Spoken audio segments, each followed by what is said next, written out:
BSF ਦੇ sector Gurdaspur ਅਧੀਨ ਆਉਂਦੀ 89 ਬਟਾਲੀਅਨ ਦੀ BOP ਚੰਦੂ ਬਟਾਲਾ ਵਿਖੇ ਅੱਜ ਤੜਕਸਾਰ ਸੰਘਣੀ ਧੁੰਦ ਦੌਰਾਨ BSF ਜਵਾਨਾਂ ਅਤੇ ਨਸ਼ਾ ਤਸਕਰਾਂ ਦਰਮਿਆਨ ਮੁੱਠਭੇੜ ਹੋ ਗਈ, ਜਿਸ ਦੌਰਾਨ BSF ਦਾ ਜਵਾਨ ਗੋਲੀ ਲੱਗਣ ਕਾਰਨ ਗੰਭੀਰ ਜ਼ਖਮੀ ਹੋ ਗਿਆ, ਜਿਸ ਨੂੰ ਅੰਮ੍ਰਿਤਸਰ ਦੇ ਇੱਕ ਹਸਪਤਾਲ ਵਿੱਚ ਦਾਖਲ ਕਰਵਾਇਆ ਗਿਆ। ਇਸ ਸੰਬੰਧੀ ਜਾਣਕਾਰੀ ਦਿੰਦਿਆਂ BSF ਦੇ DIG ਪ੍ਰਭਾਕਰ ਜੋਸ਼ੀ, SSP ਗੁਰਦਾਸਪੁਰ ਅਤੇ ਤਸਕਰਾਂ ਦਾ ਬਹਾਦਰੀ ਨਾਲ ਟੱਕਰਾ ਕਰਨ ਵਾਲੇ ਜਵਾਨ ਰਾਜੂ ਨੇ ਦੱਸਿਆ ਕਿ ਅੱਜ 5:15 ਵਜੇ ਦੇ ਕਰੀਬ ਚੰਦੂ ਬਟਾਲਾ ਪੋਸਟ ਤੇ ਜਵਾਨਾਂ ਸਰਹੱਦ ਤੇ ਸੰਘਣੀ ਧੁੰਦ ਦੌਰਾਨ ਹਿਲਜੁਲ ਦੇਖੀ, ਜਿਸ ਦੌਰਾਨ ਪਾਕ ਤਸਕਰਾਂ ਤੇ BSF ਜਵਾਨਾਂ ਦੌਰਾਨ ਚੱਲੀ ਗੋਲੀ ਦੌਰਾਨ BSF ਦੇ ਜਵਾਨ ਗਿਆਨ ਚੰਦ ਦੇ ਸਿਰ ਤੇ ਗੋਲੀ ਲੱਗਣ ਕਾਰਨ ਗੰਭੀਰ ਫੱਟੜ ਹੋ ਗਿਆ, ਜਦਕਿ BSF ਦੇ ਜਵਾਨਾਂ ਵੱਲੋਂ 49 ਕਿਲੋ ਦੇ ਕਰੀਬ ਹੈਰੋਇਨ, 2 ਪਿਸਟਲ ਜਿੰਦਾ ਕਾਰਤੂਸ, 4 ਮੈਗਜ਼ੀਨ AK-47 ਅਤੇ ਕੁਝ ਅਫੀਮ ਬਰਾਮਦ ਕੀਤੀ ਗਈ ਹੈ। ਉਹਨਾਂ ਕਿਹਾ ਕਿ ਸੰਘਣੀ ਧੁੰਦ ਦੌਰਾਨ ਸਰਚ ਅਭਿਆਨ ਜਾਰੀ ਹੈ।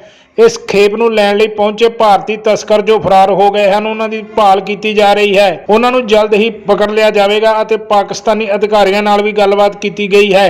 ਉਹਨਾਂ ਨਾਲ ਫਲੈਗ ਮੀਟਿੰਗ ਵੀ ਕੀਤੀ ਜਾਵੇਗੀ। ਜੇ ਨਿਊਜ਼ ਪੰਜਾਬੀ ਲਈ ਗੁਰਦਾਸਪੁਰ ਤੋਂ GS ਸੰਧੂ ਦੀ ਰਿਪੋर्ट। जी, कांस्टेबल राजू विश्वास। राजू जी, क्या उस समय माहौल था जब आपको पता चला और किस तरीके से आपने मुकाबला किया था? माहौल ऐसा था, हम लोग शुरू से घूम रहा था, धुंध बहुत था, तो जस्ट मेजर से एक बार मिला था, तो मेजर इस तरफ डायने तरफ चला गया, मैं बाएं तरफ चला गया देखने के लिए। तो अचानक मेरे को फायर का आवाज़ आया, तो मैं भागते हुए आया, तो फायरिंग चल रहा है, तो मैं दौड़ के जाके गया तो देखा मेजर लेटा हुआ है और चिल्ला रहा है, जो गोली लग गया। तो मैं जाके मेजर को पकड़ा और कवरिंग फायर दिया, तो इस हालत में फायरर भाग गया और पीछे के साइड से फायर करना शुरू कर दिया था। फिर हमने जब कवर दिया तो चला गया।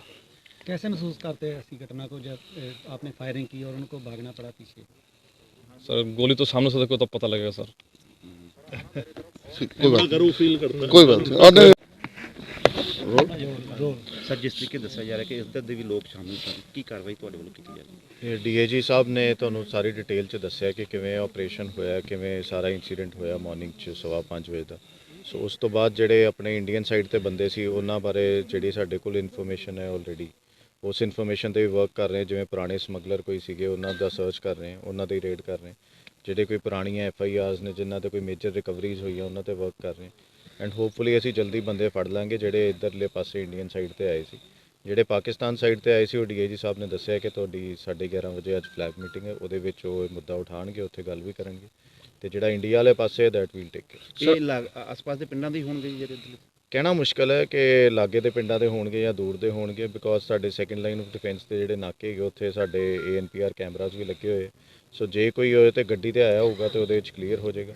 ਜੇ ਕੋਈ ਬਾਈ ਫੁੱਟ ਮੂਵਮੈਂਟ ਹੋਈ ਹੋਏਗੀ ਦੈਟ ਮੀਨਸ ਕਿ ਲਾਗਲੇ ਪਿੰਡਾਂ ਦਾ ਕੋਈ। ਸਰ, ਆਮ ਤੌਰ ਤੇ ਦੇਖਿਆ ਜਾਂਦਾ ਕਿ BSF ਐਸੀ ਖੇਪਸ ਪਕੜਦੀ ਰਹਿੰਦੀ ਹੈ, ਲੇਕਿਨ ਕਦੀ ਵੀ ਇਹ ਕੋਸ਼ਿਸ਼ ਨਹੀਂ ਹੋ ਪਾਉਂਦੀ ਕਿ ਜਦੋਂ ਸੈਕੰਡ ਡਿਫੈਂਸ ਲਾਈਨ ਦੀ ਗੱਲ ਆਉਂਦੀ ਆ ਤੇ ਇਧਰਲੇ ਕੋਰੀਅਰ ਜਿਹੜੇ ਆ ਸਲੀਪਰ ਸੈੱਲ ਉਹ ਨਹੀਂ ਰਿਕਵਰ ਹੋ ਪਾਉਂਦੇ।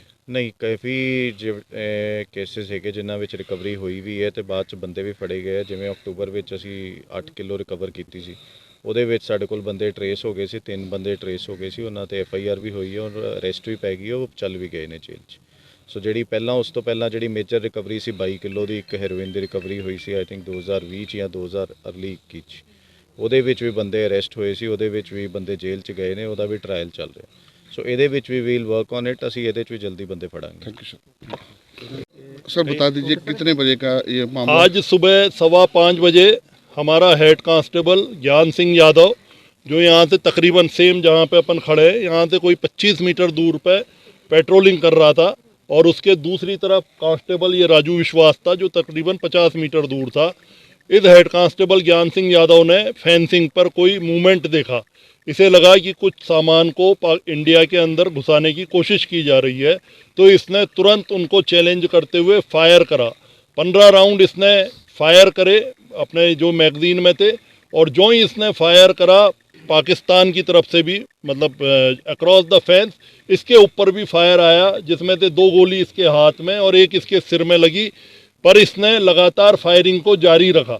इसी फायरिंग की आवाज़ सुन करके जो हमारा दूसरा कांस्टेबल जो मेरे ये बगल में खड़ा है राजू, ये दौड़ करके आया और इसने सोचा कि हेड कांस्टेबल ने स्मगलर देख के फायर कराया, पर इसे पता नहीं था कि उसके गोली लग चुकी है।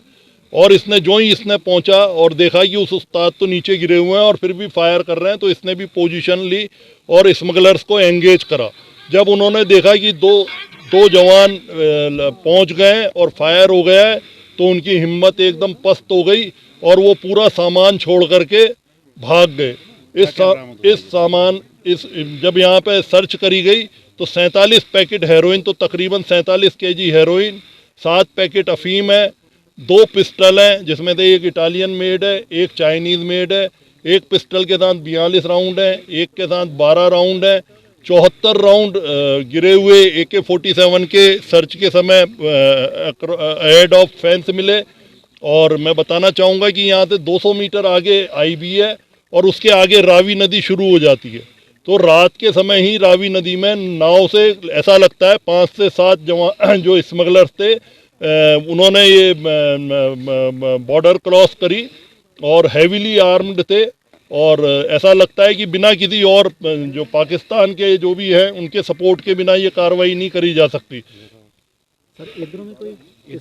इधर भी ये 3 आदमी बैठे हुए थे, आप देखेंगे तो इनके ये कुर्ते बैठे हैं। हमने वो सर्च डॉग लगाए, SSP साहब से हमने रिक्वेस्ट करी है, पूरी ताकत से पुलिस भी पकड़ने में लगी हुई है। पहले भी इसी जगह पे कोई 1.5 महीने पहले 1 किलोमीटर आगे इस जगह से एक अटेम्प्ट करा था। उस समय भी हमारे बहादुर जवान ने फायर करा था, पर किसी तरह से वो बच करके सामान मतलब नहीं ले पाए थे और निष्फल कर दिया था। पर इस बार मुझे लगता है सेम ग्रुप ने दोबारा अटेम्प्ट करा और हमारे बहादुर जवान ने उनका निष्फल कर दिया और सारा सामान जो कुछ अनुमान लगा कितने लोग होंगे उधर भी इधर भी? तकरीबन 5 से 7 लोग, तो जो पाँव के निशान है नदी के किनारे पे, 5 से 7 स्मगलर पाकिस्तान से आए थे और यहाँ पे 3 से 4 इंडियन साइड के स्मगलर जरूर इन्वॉल्व। जख्मी है उनके क्या हालात हैं? जो जख्मी है वो IRV हॉस्पिटल है, IRY हॉस्पिटल है प्राइवेट, वहाँ उसे एडमिट कर दिया है, वो स्टेबल है। और उस जवान का और इस साथ में जो ये राजू खड़ा है कांस्टेबल, इसका बहुत बहादुरीपूर्ण ये कारनामा था। इन्होंने अपनी इतने खतरनाक उसमें परिस्थितियों में अपने धैर्य को रखते हुए जिस तरह से रिटेलिएट करा और उनको भागने पे मजबूर कर दिया, और इतनी बड़ी मात्रा में। तो अभी आप देख सकते हैं कि यहाँ इलेक्शन आने वाले हैं, तो यहाँ की शांति को, यहाँ की जवानी को किस तरह से ये नष्ट करने का प्रयास कर रहे थे और क्या इसका अंजाम हो सकता था। तो ये सिर्फ वो लगाया जा सकता है, अंदाज़ा ही लगाया जा सकता है। पर सीमा सुरक्षा बल है, किसी भी प्रकार के कुत्सित प्रयासों को सफल नहीं होने देगी, चाहे कुछ भी हो जाए। सर्च ऑपरेशन चल रहा है अभी। सर्च ऑपरेशन चल रहा है, कुत्तों की ड्रोन की मदद से पाकिस्तान से भी कांटेक्ट करा जा रहा है कि भाई आप भी अपने एरिया में सर्च करो और आपके वहाँ से जो लोग आ रहे हैं इनको तुरंत प्रभाव से रोका जाए, पता कराया जाए कौन दोषी है। अभी जो ही ये धुंध हटेगी तो उनको मैसेज कर दिया गया है और 11:30 बजे का टाइम दे दिया है फ्लैग मीटिंग का। सबसे बड़ी खेप है ये? हाँ, ये बहुत बड़ी खेप है, बहुत अभी रिसेंट समय की बहुत बड़ी खेप है। 47 केजी हेरोइन, 6 इसमें पैकेट अफीम के, तो बहुत बड़ी है, बहुत बड़ी है। आप समझ सकते हैं ये मतलब कोई 300 करोड़ की तकरीबन खेप होगी, प्लस हथियार हैं। तो ये क्या, और इतना एमिनेशन मिलना, 74 राउंड AK-47 के, 44 राउंड पिस्टल के, 12 राउंड चाइनीज़ मेड पिस्टल के। तो ये सब दर्शाता है कि बहुत ज़बरदस्त उनकी साजिश थी और काफ़ी समय से वो प्रयास कर रहे थे। पर ये धुंध का मौसम अभी शुरू हुआ, आज पहला ही दिन था जब इतनी धुंध पड़ी है, नहीं तो इतने दिनों से और मौसम ठीक चल रहा था। भारतीय जवानों ने जो फायरिंग की वो पाकिस्तान तस्करों को भी लगी गोली का? पाकिस्तानी तस्करों को ऐसा नहीं लगता वो बच गए, क्योंकि आप देख सकते हैं कि नीचे ज़मीन है, वो मतलब नीचे क्रॉलिंग करते हुए थे। तो मुझे नहीं लगता शायद उनको लगी है, क्योंकि यदि लगी होती तो खून गिरा हुआ मिलता या वो कोई उनकी बॉडी मिलती।